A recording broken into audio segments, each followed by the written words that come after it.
YouTube, what is going on? Welcome to the GCap Recap. I'm GCap. All of you current subscribers and fellow recappers, thank you for coming back and checking out another video. I hope you like it. And for all of you new viewers, welcome. I hope you dig this content, and if you do, I invite you to click on the subscribe button and then click the bell for notifications so you'll know when future videos of mine go live to my channel. But without further ado, let's get capping. I have some Amazon purchases I wanted to share with you today. I got a bunch. I got them all kind of scattered, but I'll hold them up like a deck of cards. Yeah, I have all these here. I have this big old stack. I'm going to go through with you all. With the first one, go down in order. Check out what this one is. Oh, very apropos with the shirt I'm wearing. Last Dragon. Who's the master? Show enough. It's done through the mind of Barry Gordy, and I absolutely love it. Excellent cast, excellent soundtrack, great fighting choreography. It's cheesy, you know, in an 80s way, but it's great. I'm glad I got it. This has a lot of special features and things that I've never seen before. Because like I said, I don't have it on DVD or anything like that, but truly enjoy it. Truly enjoy the real star of the movie, right? Show enough. You know, rest in peace, Julius Carey. You were the man, right? I mean, he owned this. The Shogun of Harlem, right? Look at his red martial arts power here, proving that he is the master. Played it great. He was awesome. He was a great villain. You know, I remember reading something about a planned sequel that was never filmed, in which, you know, it's almost a redemption story for Show Enough. So, Shogun of Harlem, samurai, with rocking almost that Gene Simmons from Kiss hairdo, the little ball on the top of his head. He was awesome, though. He was a badass. So, but anyway, this review is about Show Enough. This review is about the movie. The movie's fun and exciting. If you haven't seen it, I would definitely recommend everybody to see it. It's very fun. It's wholesome. It's got a little bit of everything. And I feel like for those of you who haven't seen it, you've definitely heard many of the songs from the movie because they were hits. They were Billboard hits. Michael Schultz did a bang-up job with this movie. You know, a lot of people might know him from the Sgt. Pepper Lonely Hearts Club Band movie from 1978, which is interesting. But no, he redeems himself here with this movie. Awesome movie. Glad I owned it. So it's awesome. Can't wait to check that out. I saw it a couple years ago on Amazon, but I'm ready to check it out again. I'm ready to check out all those like special extras and everything on there. So, oh, well, we're just going to move right along here. Another martial arts flick, which is super cheesy. Super cheesy. Definitely not as good as The Last Dragon, but I certainly enjoy it. It's No Retreat, No Surrender. Jean-Claude Van Damme's in it. He's given top billing, but spoiler alert, he might be in it for a total of 8 or 9 minutes. So he plays the Russian baddie. So he played off that whole USA versus Russia theme back then. It's totally a Rocky IV ripoff. It's totally a Karate Kid ripoff. Basically, if you took Karate Kid, Rocky IV, put it in a blender on puree, poured it, you've got No Retreat, No Surrender. Definitely worth checking out at least once. I can't wait to see it again. This does include the director's cut, which I saw many years ago, and actually has a lot of scenes that were removed for the theatrical cut that really helps with the flow of the story and, you know, takes some things that totally did not make sense and seemed to come out of left field and combine them to actually make a fuller story. But it doesn't make a difference. It's still cheesy as hell.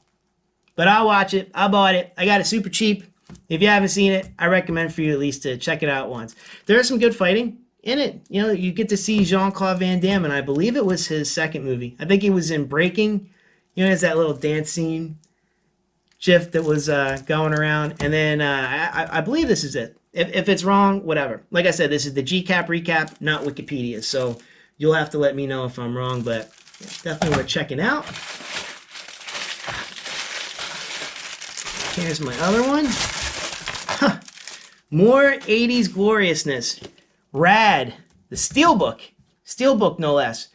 I remember when this first was released, I think it was sometime last year. I had not seen this film in many decades. I do remember some of the wonderful cheesiness of it. I remember the soundtrack was pretty good. It had some great songs. If you're into 80s music, man, this definitely has some rock anthems in here you should definitely enjoy. It's, you know, it follows, like I said, it's kind of like No Retreat, No Surrender, and Last Dragon before that follows that kind of, you know, Karate Kid formula, that Rocky, you know, the underdog. I just watched it a few weeks ago on Showtime, and I was like, wow, you know what, this is a cool movie. I should go seek this out. You know, I should buy this. And I went on Amazon. I found it much cheaper than anywhere else I've seen, or I've seen since it's been released. And it's a steelbook, so I can't wait to pop this baby open. I feel like I need to watch it a few times, do some rewatches to catch up on all the times I missed. But yep, that's rad. Steelbook. Last one, guys. In a different Amazon package. With a movie that could be nothing further from the other 3 80s movies I just showed you. Once Upon a Time in America, Quentin Tarantino. It has a lot of cool special features on it. I really did enjoy this movie when I saw it in the theater. It was definitely a long movie, but it's one of those movies that it's done so well, it flows, and I did not mind the runtime at all. I mean, if anything, I thought it was something that I wish there was more footage. Especially, I heard there's some rumored footage out there that maybe Netflix will pick up and release one day. I hope so. On this Blu-ray, one of the special features includes another scene with Manson. It's a pretty unnerving scene. The direction of this movie is absolutely incredible. And the guy that played Manson, he also played Charlie Manson again in Netflix's Mindhunter series, which unfortunately I don't think's coming back. I really like that show. He played almost like a different version of Manson, like an older, you know, I've been in jail for a long time, so my crazy's definitely starting to show Charlie Manson. He did a great job. He does a great job here on this one. It's Quentin Tarantino's love letter to the 70s. Brad Pitt, Leonardo DiCaprio, Margot Robbie, they're all fantastic in this movie. This is the one that pulls a lot of different emotions from you. I mean, there's a good 20-25 minute part of the movie where it comes out of nowhere and it almost feels like you're watching a horror movie. Yeah, sometimes it feels like a comedy. Sometimes it feels like a horror film. Sometimes it feels like an action film. So it's a lot of different emotions in a movie. And this is one I just watched not too long ago with a friend of mine. And I was like, wow, I knew it was coming this time too. Like I knew all of the twists and turns and everything. And it still didn't feel like it was that long of a running time. So hats off to QT. I'm a fan. He always seems to deliver. So that's my movies I wanted to review, my latest pickups. The Last Dragon, showing up. Obviously, I'm a huge fan, so I'm definitely glad I got that on Blu-ray. No Retreat, No Surrender. I can't wait to revisit this. You know, the world has to see that at some point. Beautiful cheesiness. Also rad. Great cinematography with all of the BMX action. Hal Needham is, rest in peace, definitely an underrated director. I mean, I know some people like to joke about Megaforce, but I mean, he did the Cannonball Run movies, and he's done Body Slam, which I pre-ordered from Kino. Great director, and this was another one that I forgot that he was the director on, so I'm glad to pick it up. Steelbook, no less. Good price. Once Upon a Time in Hollywood. Enough said. Quentin Tarantino, Leonardo DiCaprio, Brad Pitt, Margot Robbie, all the rest of the cast. Love letter to the 70s. Absolutely great movie. Academy Awards were won. There was nominations. So hats off to that. So hopefully you enjoyed my latest pickups. And if you did enjoy this video, shoot me a thumbs up.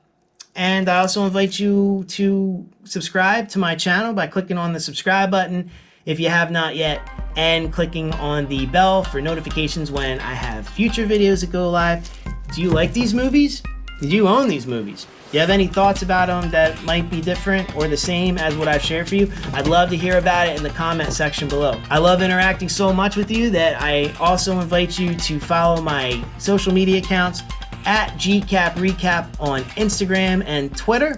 And as always, anytime you watch a GCap recap, you always have a seat at my bar. Till next time, recappers. Sit, Koopy, sit. Good dog.